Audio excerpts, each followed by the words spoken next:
Is the U.S. on the brink of greatness, or are we about to burn in flames? The first military flight of illegal migrants to Guantanamo Bay. To a federal judge temporarily blocking Doge. And more than 30,000 tons of food meant for overseas humanitarian relief is stuck at the port of Houston. What's become more and more normal as an American is hearing people say they can't achieve the American dream. The American dream is dying. The rich are getting richer and the poor are getting poorer. There's a loneliness epidemic and people don't know how to make friends and connect. We are more connected than ever and Americans are lonelier than ever. That our school systems are failing, children can't read, can't do basic math and facts. I'm seeing this in real time through my kids' teachers. I am seeing teachers who cannot do these things either. Like, most of the people I met in Mexico were people who were disillusioned with the US, Canada, even parts of Europe, the medical system, capitalism. People were disillusioned with democracy sometimes. This has been happening kind of my entire adult life. And we've had this heartbreaking rise in people not being proud to be American, being embarrassed even. And yes, totally divided. One side is upset about certain things, another side is upset about the opposite thing. But either way, regardless of your political affiliation, let's just be honest, it's everyone's fault. The government and the highly influential will take most of the blame, but nevertheless, when I first saw WALL-E, I absolutely hated that movie. I hated it. Not because of the cute little robot having his little romance with the more modern robot. Like, obviously that part was super adorable. It was the spaceship portion. It was just way too reflective of reality. I knew that that's the direction, guys. That is the direction we were going towards. We're talking about people who regressed into being giant babies, incapable of taking care of ourselves, of thinking for ourselves. When I saw WALL-E, I saw the future of the US and therefore the future kind of the world. And this year, and it's only February, I think I'm recording this on like the 7th of February, President Trump has only been in office for a couple of weeks, and wow, the changes that he has signed in, the changes that he maybe is contemplating, these are potentially huge changes. Now again, it could go really well, or we could die in flames. I have no idea which direction we'll go, and honestly, the realist in me says we're probably just not going to change. Whether Trump is BSing, whether Congress stops him, I don't know. Oftentimes, lobbyists and activists tend to just quell anything we're trying to change in this country. And so a lot of times I feel who we vote for when it comes to our elected officials, it almost doesn't matter. Life kind of just keeps going in the same direction that it's always been. But this year, there's a different vibe.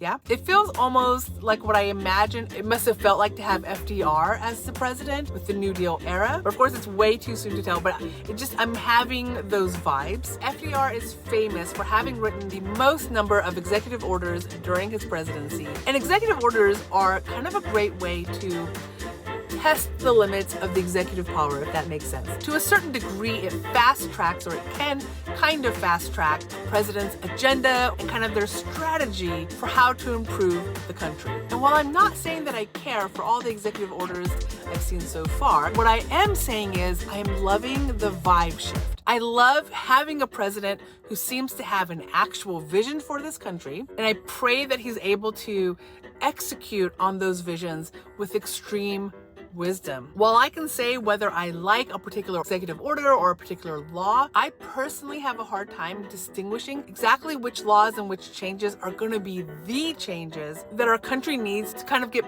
back on track with helping us achieve the American dream. It's just not one of my skill sets. But nevertheless, the ideas that are coming forth right now, I think has the potential, if it works out, of propelling us to a bright new world, a world where I can be excited for Alex to grow up in. Not only to grow up in, but to experience young adulthood in. Never before have I been this happy at just the changes going on in the world and the potential. As you guys might know, I was in the Navy for 20 years. And one of the things I learned early on, I don't know, maybe 6-7 months into my military career, I was told as I gained rank and gained leadership position in the Navy, if I found myself saying, oh, we've always done it that way, I need to stop and go, okay, hold on. maybe the crazy idea that my young, fresh out of boot camp sailors are suggesting to me is not as crazy as it seems. Maybe it is something that I should pause and consider. And if we have the time, if we have the ability to flex a little bit, let's try it out. Let's do the method that on surface might look really kind of crazy and actually find out if it is. Sometimes you have to leave the theoretical world of, oh, that won't work and that won't work. And we have to scooch over to, let's test it out. Is there a safe way that we can test it to see if it works? Having an inquisitive, curious mind is vital to any organization, company, government, family. We need inquisitive people. We need people who think out of the box, and we need opportunities to test it. So I feel very much like that's what's happening right now. I feel like most, if not all, of his executive orders will probably be challenged at some point, whether it's Supreme Court, whether it's Congress, whether it's in the court of public opinion. But I am excited to feel like we now have a leader who is trying out what he thinks will work, and we're just gonna see. We're kind of just gonna see. Usually, for the past all my life, I've been living in a world where somebody comes up with a great idea, congressman, a governor, a president, whoever comes up with a great idea, and then they have to write the bill, and then it has to go through Congress, and then people argue about it, and then it goes back to the drawing board, and then people amend it, and then it goes back up, and like this huge bureaucratic nightmare happens with most of our laws and most of our bills and most of the things. And I understand the process is partially important, but I also understand that the process sometimes screws us over. So it's only been a couple of weeks, and right now I'm here for it. Here's what I know for sure, 100%, something has to change. Something has to change in the US because things are not going well. And the direction we're going towards, I feel like Wall-E might actually be an optimistic future for us. But if there's any way to go in a new direction, I'm here for it. I am hopeful for it. But getting back to myself, one of the reasons why I haven't made a video in over 6 months is because ever since returning to the US 2 years ago from living abroad, can we call Mexico abroad? I've been in a funk.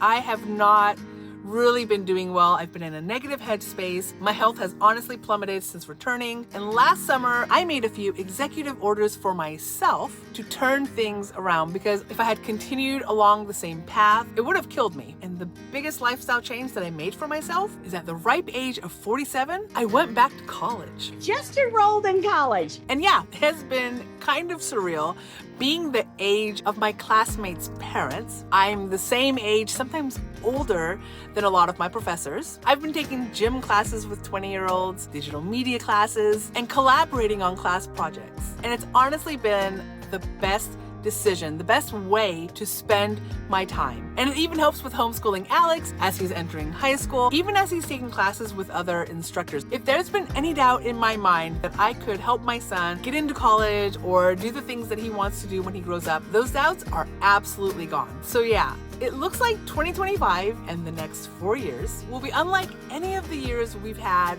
in quite a while, both from a government viewpoint as well as at least in my personal life, and I'm all for it. All I know is we can't keep doing what we've been doing and expect to improve our lives. It's just not logical, and what we've been doing hasn't actually been very good for us. And so while our country is maybe choosing a new path forward, my question for all of us is, what are we going to be doing? What executive orders can we make for ourselves to change our lives for the better?